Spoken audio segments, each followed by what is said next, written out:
진구 기자와 얘기하는 과정에 다 얘기됐고 내 강의에서도 몇 번 썼습니다.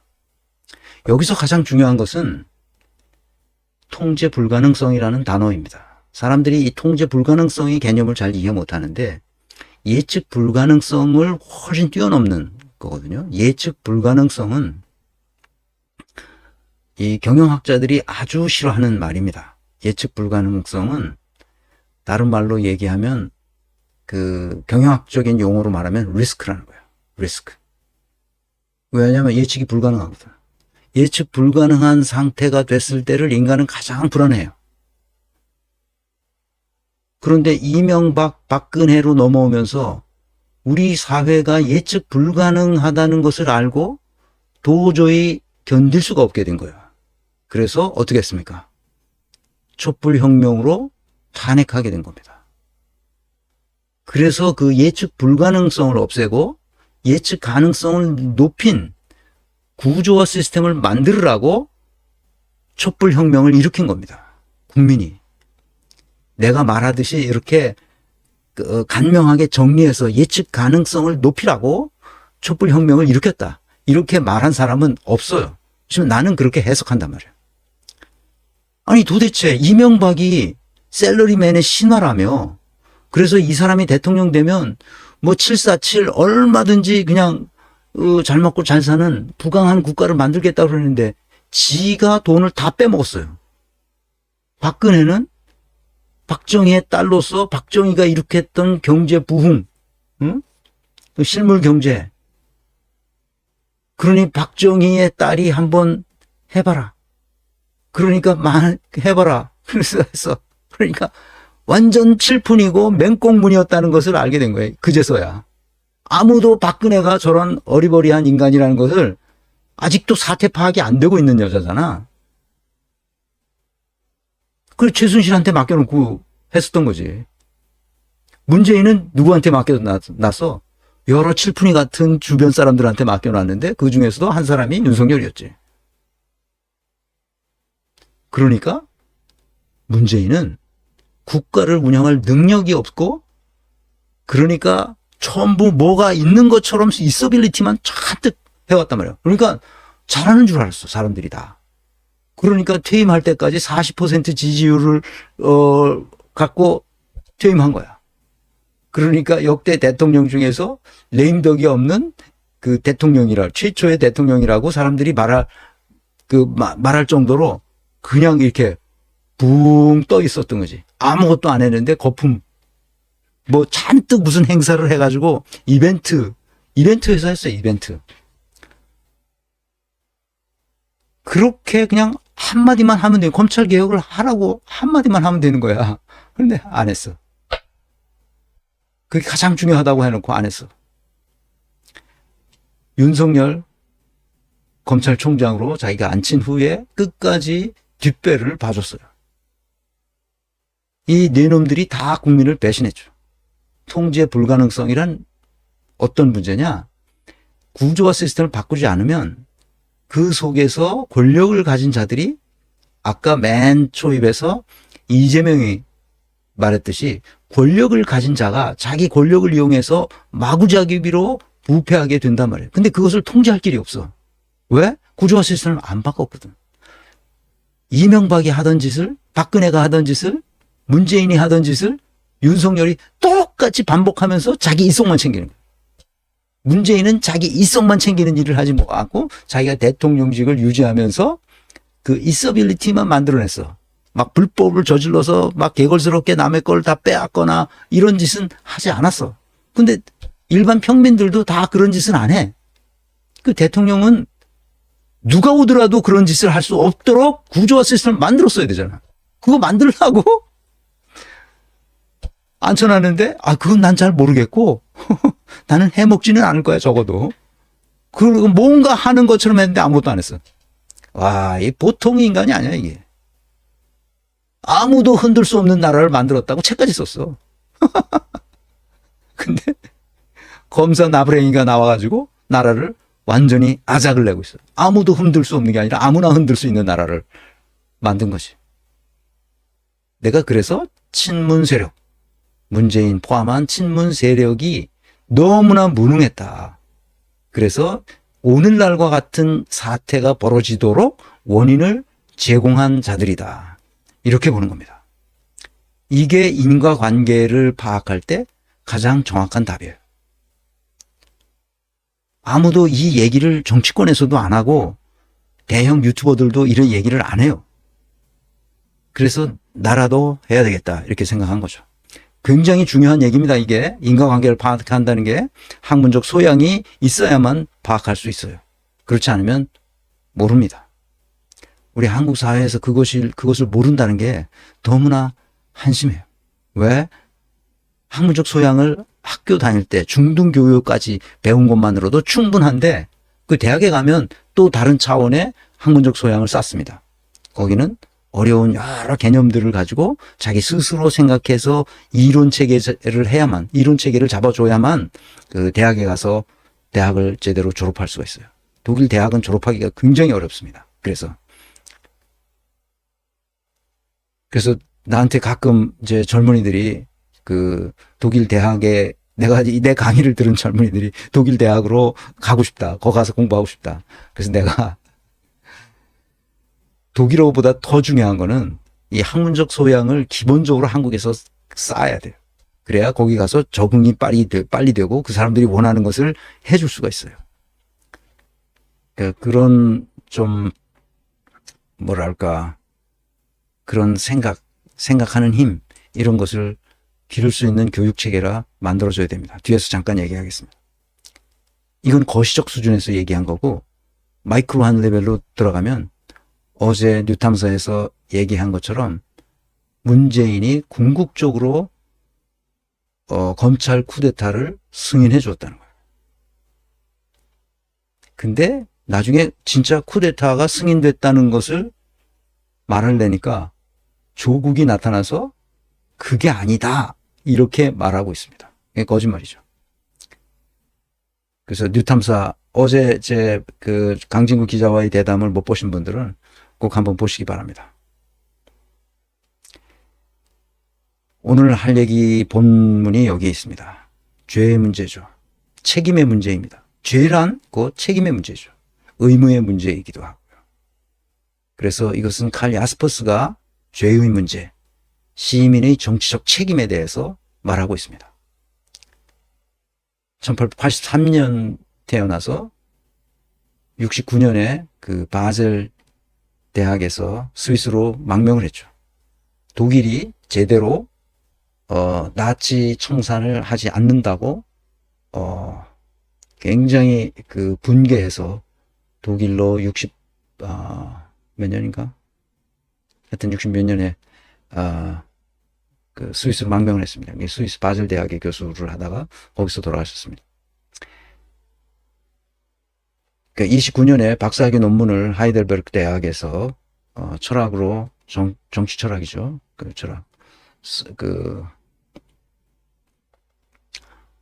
뭡니까? 사랑 개념 아우구스티누스에 있어서의 사랑 개념이라는 논문으로 한나 아렌트를 지도했습니다. 그래서 한나 아렌트는 칼 야스퍼스의 그 사상적 그 영향을 많이 받았고 또 그보다 먼저 더 젊은 시절에 그러니까 마틴 하이데거와 연인 관계로 있었기 때문에 하이데거의 철학에 많이 영향을 받았어요. 그래서 그 후에 나타난 여러 가지 현상 이 작품들은 이 두 사람의 칼 야스퍼스와 하이데거의 영향이 많이 있다는 것을 알 수 있습니다. 뒤에서 시간이 되면 잠깐 더 얘기하겠습니다. 무슨 죄를 얘기하느냐? 이게 독일인들의 죄를 말하는 겁니다. Politische Haftung Deutschlands. 독일의 정치적 하프퉁. 하프퉁은 죄는 슐트예요. 슐트프라게, 죄의 문제. 그 하프퉁은 죄라기보다는 책임이라는 뜻을 가지고 있습니다. 정치적 책임. 독일의 정치적 책임에 대해서. 죄의 문제, 독일의 정치적 책임. 그게 독일인들에 관한 문제입니다. 네 가지 죄를 말하고 있습니다. 형법상의 죄, 도덕적 죄, 정치적 죄, 형이상학적 죄. 형법상의 책임, 도덕적 책임, 정치적 책임, 형이사학적 책임, 이거를 라고 번역해도 상관이 없습니다. 그래서 여기서 말하고자 하는 것은 형법상의 죄는 너무나 명백하고 도덕적 죄도 우리가 양심에 관한 문제이기 때문에 자기 자신에 관한 문제죠. 이것은 누가 뭐라고 할 수가 없어요. 자기 양심에 관한 죄책감 같은 것이기 때문에. 근데 여기서 문제가 되는 것은, 가장 중요한 문제가 되는 것은 정치적 죄입니다. 정치적 책임을 어떻게 물을 것이냐, 무엇이 정치적 책임이냐, 그것을 칼 야스퍼스가 명확히 지적하고 있습니다. 이어서 형이상학적 죄에 대해서도 말합니다. 형이상학적 책임. 철학자니까 형이상학적 책임이 뭐냐 이거죠. 인간의 실존적 책임이 뭐냐는 말과 같습니다. 궁극적으로는 칼 야스퍼스는 아시다시피 정신병리학으로 교수가 된 사람이에요. 의과대학에서. 그러니까 의과대학에서 정신병리학으로 교수가 돼서 학생들을 가르칠 때 일종의 정신과 의사죠. 정신병리학이니까. 그래서 나중에 이제 철학으로 전쟁 이후에 다시 독일 대학 부흥을 위해서 대학으로 다시 돌아갔을 때 철학과로 돌아갑니다. 이게 난 사람이기도 해요. 그래서 형이상학적 죄, 그러니까 진료를 할 때, 의사가 환자를 진료할 때 어떻게 해야 된다는 것이 독일 의학계에 상당히 영향을 미쳤어요. 이 칼 야스퍼스가 원래 의과대학 교수였기 때문에. 어떻게 해야 되냐? 그 사람의 실존적 상황을 이해할 수 있어야 돼요. 내가 허리가 아프다 그러면 내 허리 아픈 것이 어떤 원인으로 허리가 아프게 되었는지를 캐물어야 된다는 거야. 누가? 의사가. 그 삶을 이해해야 된다는 거야. 그랬을 때 질병의 원인을 알 수 있게 되고 그 질병의 원인을 치유할 수 있도록 만들어줄 수 있다는 거야. 의사가. 치유 자체는 스스로 하는 거지만 의사가 그렇게 할 수 있도록 권고할 수 있다는 거지. 이 병의 원인이 어디에 있다. 근데 우리나라 의사들은 대학병원 의사건 어느 의사건 간에 질문하지 않습니다. 나는 웬만한 걸 다 찍어봤잖아. 무슨 MRI서부터 시작, MR 무슨 뭐가 있어. 하여튼 좌우지간. 아무 이상이 없어. 의학적으로 이상이 없어. 그런데 나는 아파. 어떻게 하라는 얘기야. 의사들은 내가 내 생활이 어떤 생활을 하는 사람인지에 대해서 단 한마디도 묻는 의사가 없었어. 지금까지. 독일에서는 있을 수 없는 일이지. 의사가 왜 이 사람이 이런 질병을 얻게 되었는지, 가족에 무슨 가족력이 있는지, 나의 삶의 이 하루 생활 또는 내 직업상 해야 할 일이 뭔지 이런 걸 다 묻습니다. 그렇게 하라고 칼 야스퍼스가 해야 된다는 것을 자기가 의과대학 교수일 때 그걸 정립해서 지금도 그렇게 쓰고 있어요. 대단한 사람이죠.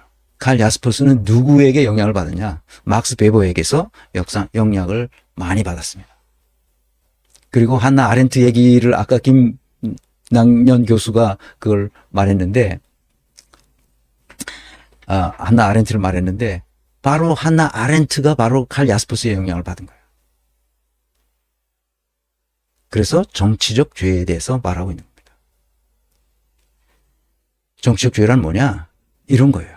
내 강의 때 했던 건데, 정치적 책임의 의미는 그 책임을 회피하는 것이 어느 누구에게도 허용되지 않는다는 데 있다. 정치인들은 사태가 불리하게 돌아가면 자신을 정당화해요. 누가 정당화였어요? 문재인이, 조국이 자신을 정당화하는 거야. 그러나 정치적 행동에는 그러한 변호가 통하지 않는다. 통하지 않는 짓을 조국이 계속 해왔어요. 거짓말을 하거나 뭐 하면서 자기가 민정수석이었다니까? 4대 권력기관을 완전히 장악하고 그것들을 이 개혁했어야 할 책임이 있는 사람이야. 근데 이 녀석이 아무것도 안 하고 그냥 뒤통수에 칼 맞았다고 사람들이 불쌍해 하니까 그걸 듣고 일어나서 지금 저러고 있는 거라고. 정치적 행동에는 그러한 변호가 통하지 않는다. 몰랐다, 속았다, 이것은 통하지 않는단 말이야. 자신을 정당화하는 것이 통하지 않는다. 어떤 경우에도. 사람들은 선의로 했으며 선한 의도를 가졌다. 이렇게 말하는 것도 소용없다는 거야. 예컨대 힌덴부르크는 독일을 파괴하거나 히틀러의 수중에 독일을 넘기려고 하지 않았다는 식으로 말한다. 그러나 이러한 변호는 힌덴부르크에 아무런 도움도 되지 않는다. 힌덴부르크는 히틀러의 손에 독일을 넘겨주었다. 정치 세계에서는 바로 이것만이 중요하다. 또 다르게는 재난을 간파하고 말하고 경고했다. 이런 식으로 말한다. 정치인들이 그렇게 말하는 거야. 나는 그때 이렇게 했다. 뭐 충정이었다. 이렇게 하는 게 다 충정이었다. 정봉주가 그딴 식으로 지금 얘기하잖아. 자기 충정이었다. 이재명에 대한 충정이었다는 거야. 이런 빌어먹을로. 재난을 간파하고 말하고 경고했다. 그래서 난 충정으로 그렇게 했다. 충정으로 이재명은 대통령 되면 안 된다고 내가 말했다.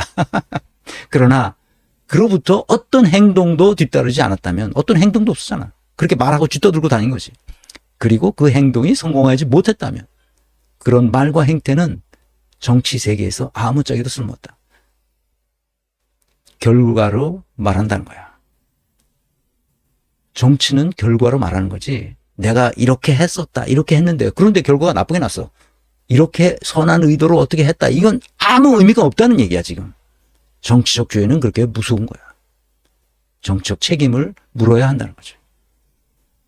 정치적 책임을 어떻게 물어?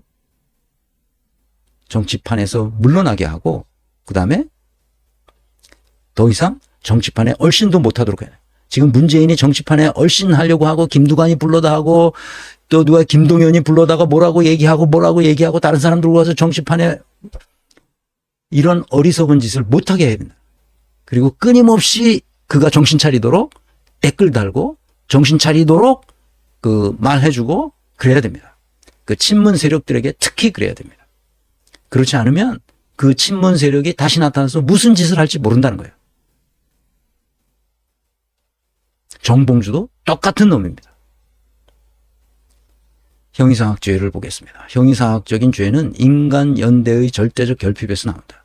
내가 있는 곳에서 불법과 범죄가 자행된다면 연대는 훼손된 것이다.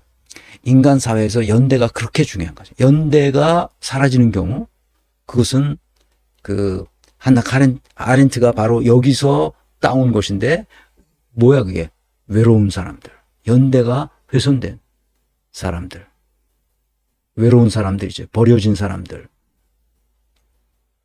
바로 그 사람들을 얘기하는 거예요. 불법과 범죄를 막고자 용의주도하게 생명을 걸었다는 것만으로는 내가 그래서 생명을 걸었다. 내 목숨을 걸고 뭘 하겠다. 이런 것으로 설레발 치지 말라는 거야. 그러니까. 그거 충분하지 않다. 그런 설레발이 통하지 않는다. 내가 있는 곳에서 불법과 범죄가 자행되고 다른 사람들이 죽어나가는데 나는 살아남았다면 내 안에서 하나의 목소리가 하나의 소리가 들리고 이를 통해 나는 안다. 살아남았다는 사실이 나의 죄다. 왜? 자기는 그 연대의 고리에서 빠져나왔거든. 내가 왜 네트워크를 만들어야 되겠다고 생각하느냐. 우리가 다 같이 연대해야 된다는 거예요. 우리의 진리의 길 위에서 가고자 하는 모든 사람들이 연대하여 한국 사회를 바꾸자. 이게 야스퍼스가 생각했던 거고 이게 한나 아렌트가 생각했던 거예요. 형이상학적 책임을 지자. 학문적 소양을 갖춘 사람들끼리 모여서 그것은 무슨 학위를 받았느냐 공부가 뭐 무슨 가방끈이 기냐 아니냐 아무 상관이 없습니다. 무슨 초등학교만 나와도 상관없어요. 인과관계를 따지고 상관관계를 따져서 어떤 게 원인이었길래 나라가 이 꼴이 됐는지를 알 수만 있다면 우리가 함께 할 수 있습니다. 어렵지도 않아요. 아주 쉬운 겁니다. 그런데 그걸 안 하고 있어요. 나만 살아남으면 되는 게 아닙니다. 그래서 형이상학적 죄는 이 모든 것을 다 포괄하는 거예요. 그래서 나중에 똑같은 이야기를 형이상학적 치료가 있어야 된다는 거야. 그것은 우리가 다 같이 연대하는 거지. 한나 아렌트의 평전에 사만다 힐의 평전, 이 책 아시죠? 이거 뒤에서 다시 설명합니다만, 한나처럼 비판하고 판단하려면 그 대상을 사랑하지 않고서는 안 된다는 것이다. 내가 사랑을 이야기하는 이유를 아시겠죠? 그 대상을 사랑해야만 그를 비판하고 판단할 수 있어요. 이는 한나가 말하는 세계 사랑의 숨은 뜻이기도 하다. 악을 못 본 채 하면서 선만 취할 수는 없다. 이 놀라운 얘기죠. 이게 다 아렌트가 야스퍼스의 철학에서 배운 거예요. 사랑이 뭐냐? 사랑은 아픔을 낳는 행복이라는 거예요. 인간을 행복하게 하는 아픔이죠. 그래서 우리는 이 세계를 사랑하되 그 사랑이 무엇을 의미하는지 이해할 수 있어야 된다는 겁니다.